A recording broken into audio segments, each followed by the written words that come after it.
semuanya, perkenalkan nama saya Mulia Delani dengan NIM 123140019 dari kelas Intelijensi Buatan RA.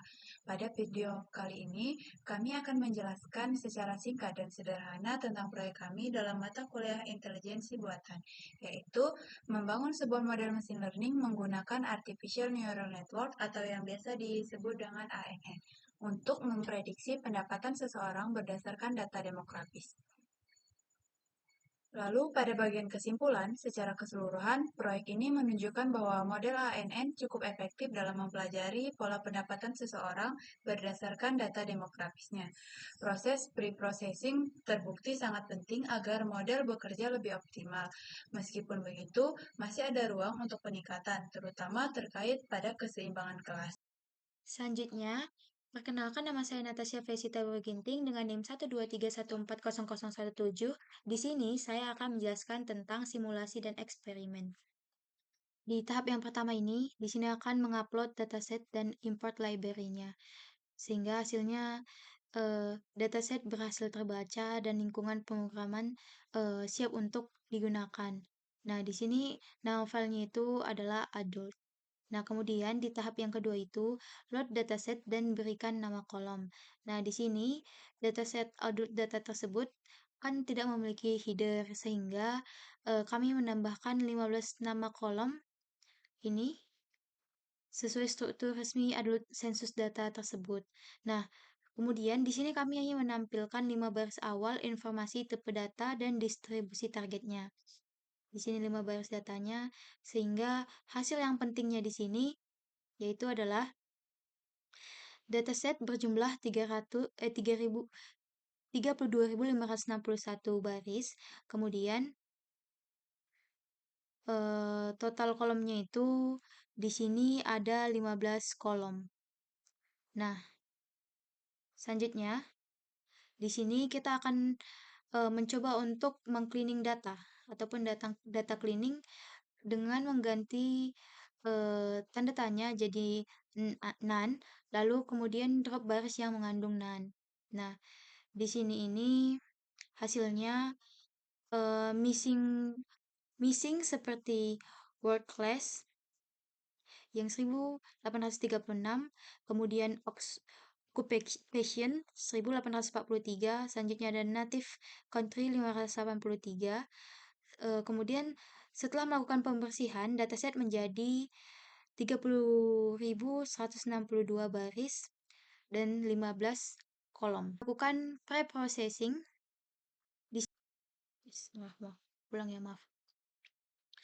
Selanjutnya di sini pre-processing, di mana ini kami mengubah label target income menjadi 0 untuk yang lebih kecil sama dengan 50K dan 1 untuk yang lebih besar 50K. Nah, di sini juga kami menggunakan fitur kategorikal one hot encoding. Nah, setelah itu hasilnya kita bisa melihat di sini kolom numerik itu terdiri atas 6, kemudian kolom kategorik itu terdiri atas 8. Nah, kemudian masuk ke nomor 5 yaitu adalah train test split plus normalisasi. Nah, di sini dataset dibagi menjadi untuk train 80% dan tes 20%. Kemudian seluruh fitur dinormalisasi menggunakan standar scalar. Sehingga hasilnya untuk ukuran X-train itu 24.129 dan ukuran X-test itu 6.033. Nah, di sini data sudah berada dalam skala yang stabil untuk proses training ANN. Nah, selanjutnya di sini membangun model ANN.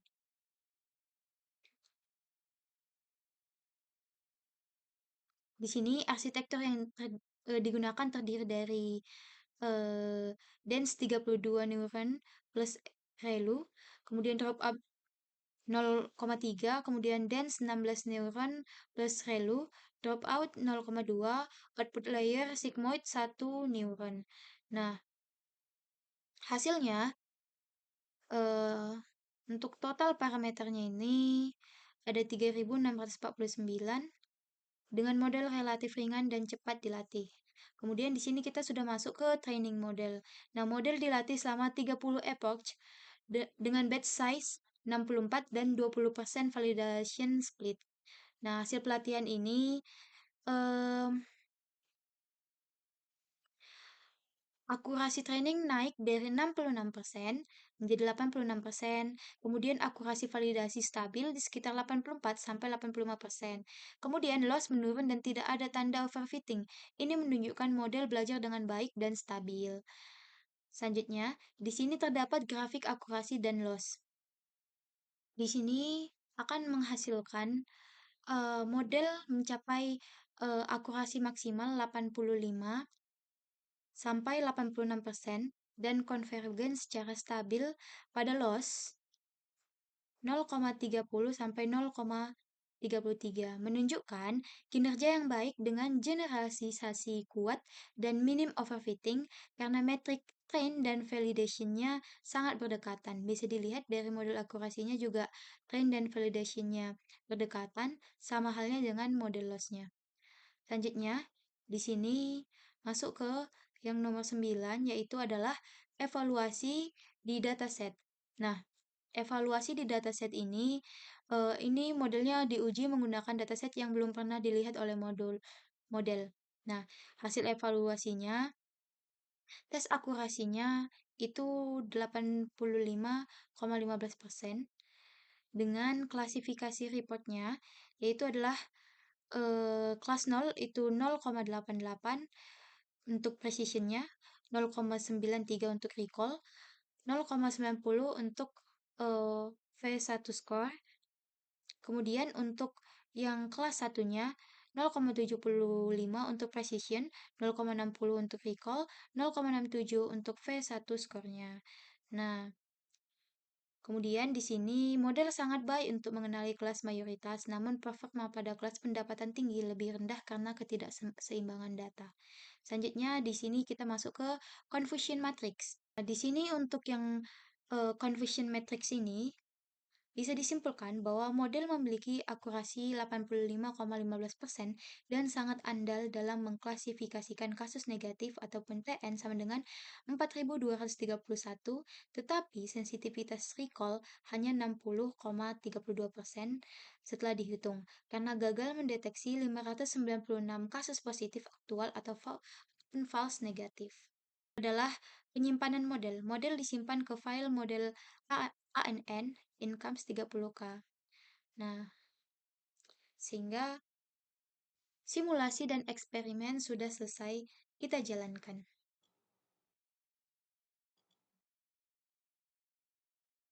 Oke, selanjutnya izinkan saya, Ade Putri Tiffany, dengan NIM 123140011. Di sini saya akan menyampaikan beberapa poin penting mengenai pengerjaan tugas besar dari mata kuliah intelijensi buatan yang kami buat pada kali ini. Oke, kita langsung saja kepada instruksi tugasnya ya. Sebentar, saya cari dulu.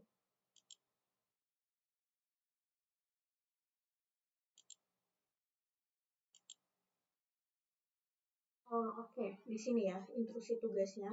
Itu terdapat 3 dataset, yang dimana dari 3 dataset ini, kita dibebaskan untuk memilih salah satu dan melakukan eksplorasi dengan memanfaatkan dan modifikasi dari model ANN yang telah dipelajari sebelumnya untuk melakukan klasifikasi pada salah satu dari dataset berikut. Oke, di sini sudah tertampil dan kelompok kami memilih dataset yang pertama dengan judul Income of 30K USA Citizen Dataset. Oke, selanjutnya kita kembali ke laporan tadi ya. Nah, oke. Pada layar saya sudah tertampil laporan dan juga kode yang kami buat.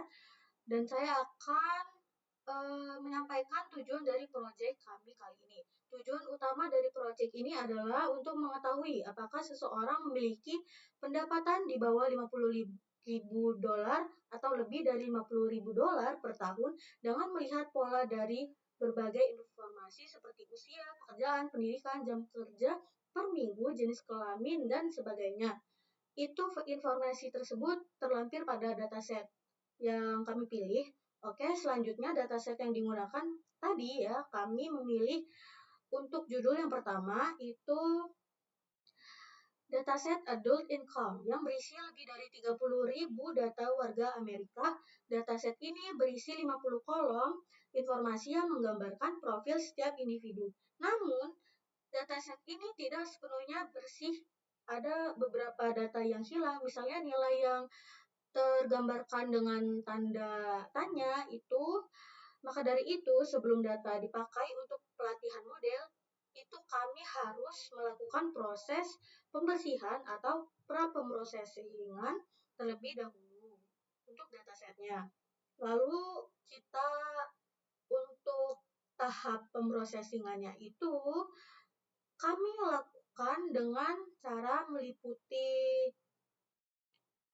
sebentar. Ini ya, tahap pemrosesingan datanya itu kami lakukan dengan cara membersihkan data, yaitu menghapus baris yang berisi data kosong, lalu mengubah label pendapatan menjadi angka 0 dan 1, mengubah data kategorikal menjadi angka dan dengan teknik on-shoot atau encoding, lalu menormalkan data numerik supaya semua fitur berada pada skala yang sama. Lalu terakhir membagi dataset menjadi data training dan testing. Kita ubah menjadi seperti ini, tujuannya adalah agar model bisa belajar dari sebagian data lalu diuji memakai data lain. Oke, kita masuk ke dalam arsitektur model ANN-nya itu. Model ANN yang kami bangun terdiri dari 3 lapisan utama, yaitu lapisan input, hidden layer, dan juga output layer. Lapisan input yang berisi 96 neuron sesuai jumlah fitur. Lalu untuk 2 lapisan tersembunyi masing-masing dengan 32 dan 16 neuron itu menggunakan aktivitas prelude serta dropout untuk mencegah overfitting. Lapisan output dengan 1 neuron sigmoid karena model ini hanya memutuskan 2 kelas, yaitu pendapatan tinggi ataupun rendah. Makanya di sini output layernya itu cuma menggunakan 1 neuron. Oke. Model data kami juga itu dilatih dengan menggunakan Adam Optimer, binary coarsentoropy loss, dan accuracy sebagai untuk metrik penilaiannya. Oke, kita masuk ke proses pelatihan dan hasilnya ya. Kita langsung saja, untuk model kami dilatih selama 30 epoch. Hasilnya cukup baik, di mana akurasi tersebut meningkat dan nilai loss menurun selama proses pelatihan. Pada data pengujian, model juga mampu memberikan prediksi yang cukup akurat. Namun, ada salah satu hal yang penting. Dataset ini tidak seimbang. Mayoritas data berasal dari kelas pendapatan di bawah $50.000, sehingga model lebih mudah memprediksi kelas tersebut dibandingkan kelas yang pendapatannya itu lebih dari $50.000. Oke, sekian dari saya. Saya lanjutkan kepada rekan saya. Terima kasih. Sekian penjelasan singkat mengenai proyek kami. Semoga video ini memberikan gambaran yang jelas tentang bagaimana ANN bekerja dalam kasus prediksi pendapatan. Terima kasih sudah menonton. Bye-bye.